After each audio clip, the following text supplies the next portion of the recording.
my friends, welcome to Daisy's Garden. Today, I'm going to be talking about the dangers of knowledge and truth itself.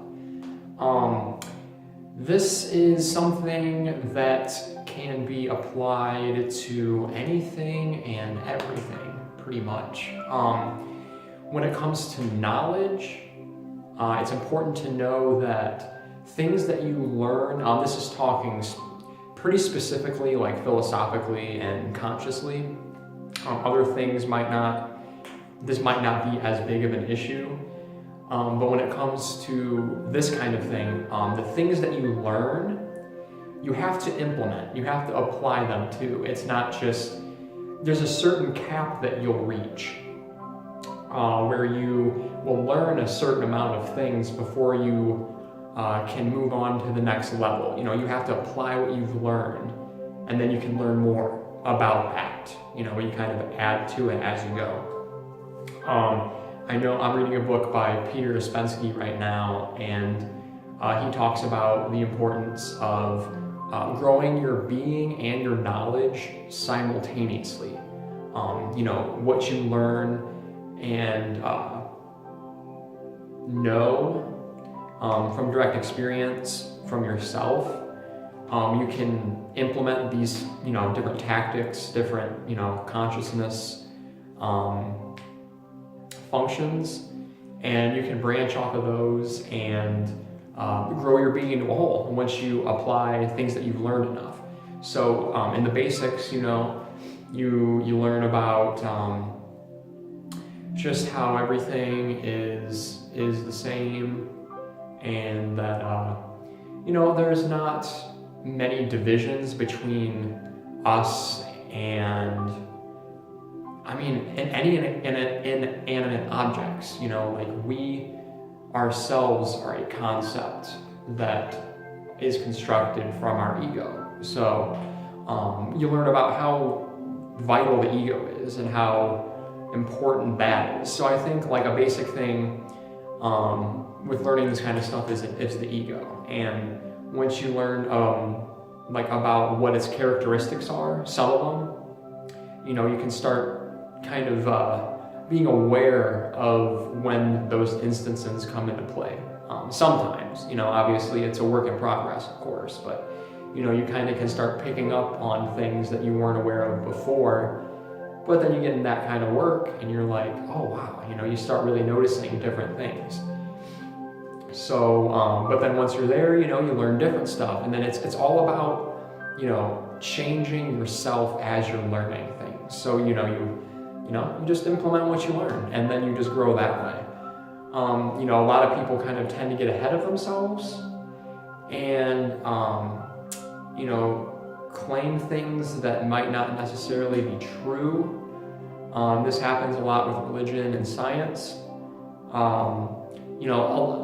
Direct knowledge comes from direct experience. If you don't experience something, you can't claim to know it because you're going off of hearsay. A good example of this is Always Sunny in Philadelphia is a great show.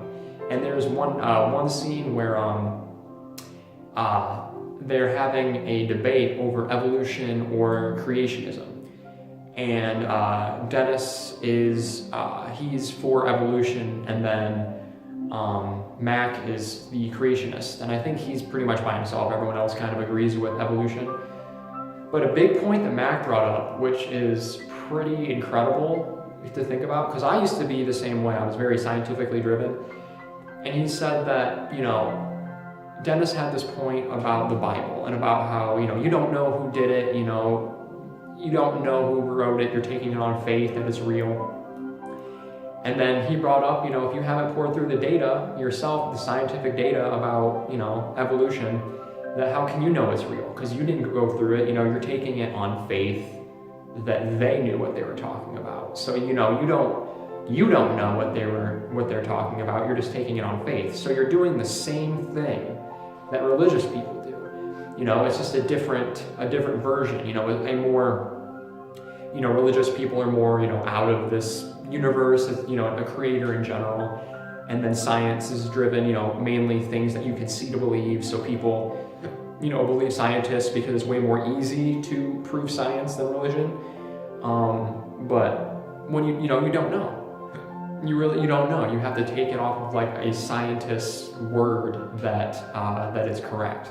And you don't actually directly experience the experiment itself, what he plans on getting out of it, his test subject. You don't know anything about it. You just go from the conclusion of the study that it's truth, ultimate truth.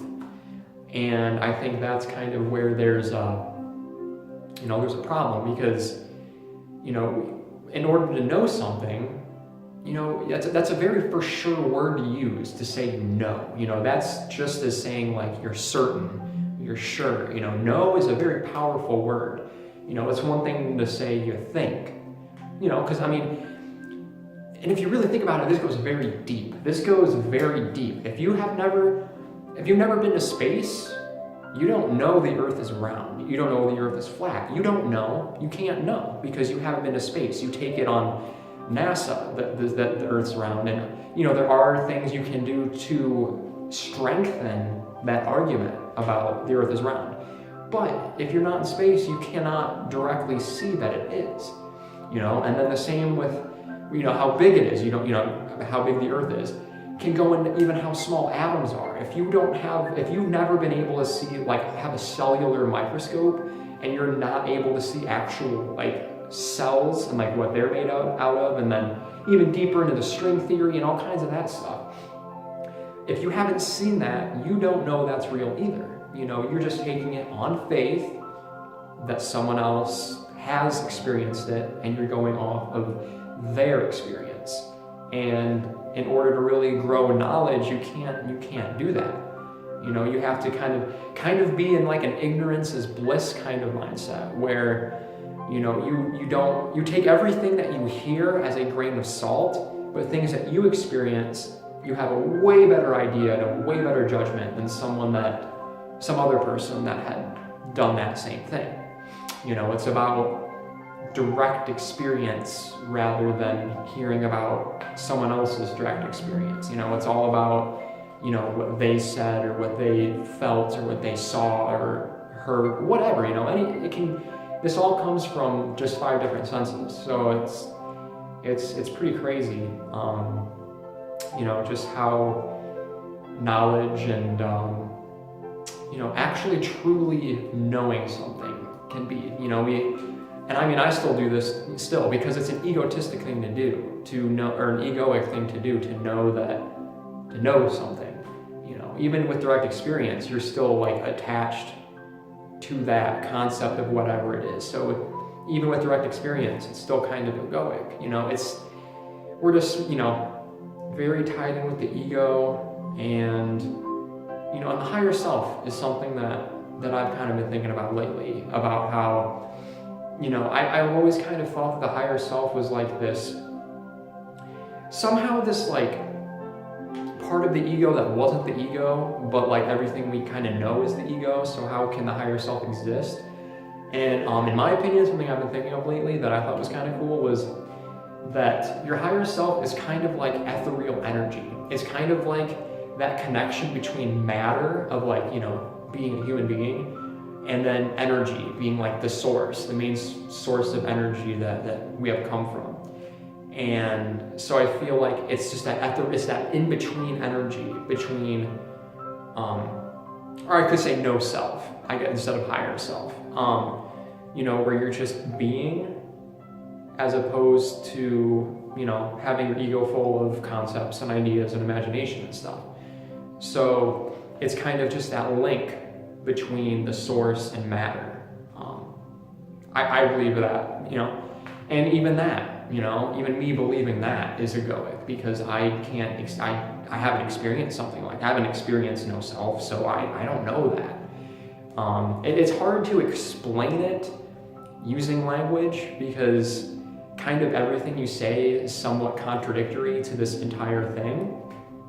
So it's kind of a mind effort, just a mind blower completely, because it's hard to explain this kind of thing when you're kind of contradicting yourself the whole time, because you're kind of going off of things that you haven't really experienced yourself or even know about without someone else knowing about it. You know, it's really weird. It's hard to explain because it's like a contradictory thing to just explain, kind of, because everything we say we kind of have like a certain tone or feel about or opinion about, and different perspectives, and it's hard to just make that hard to make a video about that without being contradictory. So if things didn't really make sense in this video, that's pretty much why, because it's contradictory to explain like egoic things when you have to use the ego to explain egoic things. It's very hard. So I'm, kind of trying to do my best with explaining knowledge and, about growing your knowledge and being at the same time, and, truth itself. I know people refer to truth with a capital T as being like an enlightenment experience, experiencing like no self. I've heard from a few people online, and then one of my buddies had experienced something similar to that, because his story kind of matched up with stories that I've heard before on YouTube. So it's like an infinite kind of feeling, like, which I don't know. I haven't had that experience. So see, this is like kind of why it's contradictory, because I'm using someone else's experiences to explain something when I have it myself. It's kind of a way to learn too, because with learning things, you have to take people's word for something to apply it yourself. So it's like you kind of have to test the waters and see like, what flows with you and what doesn't. That's pretty much how this kind of work goes. You make progression, you take some steps back, you make more. It's all a process. That's kind of how life is, and not only with just external things, but psychologically and consciously. It's a work in progress. And so truth is it's a very hard thing to fully tackle, and that's something I definitely am not there yet. I still don't completely do this whole thing about not really taking someone else's word for something else. Like sometimes you get swayed sometimes because you're used to it your whole life. It's about rewiring your brain, and for me, it's kind of early in my journey. It's been like a year and a half, maybe 2 years. So it's still kind of early for me. So it's powering through, enjoying it, loving it, even the steps back. You need those to get your feet forward. It's great. It's great. And so I hope that you took something from it. If it wasn't too contradictory, because like I said, it's just a very hard thing to discuss because you're kind of contradicting yourself a lot of the time. But yeah, I like to just have a topic in my head and turn the camera on and just kind of go naturally, instead of I don't like planning out videos. I just kind of like planning a topic and then going from there. But yeah, so that's why I haven't been posting a lot lately, is because I feel like I'm trying to learn more and implement more and understand more so I can explain better. So I don't know if that had shown in this video or not, because like I said, this is kind of a stretch to make a very clear video, because this can be interpreted many different ways. I could say this many different ways and it could be easier. So yeah, it's a hard topic to tackle, even just kind of explaining it.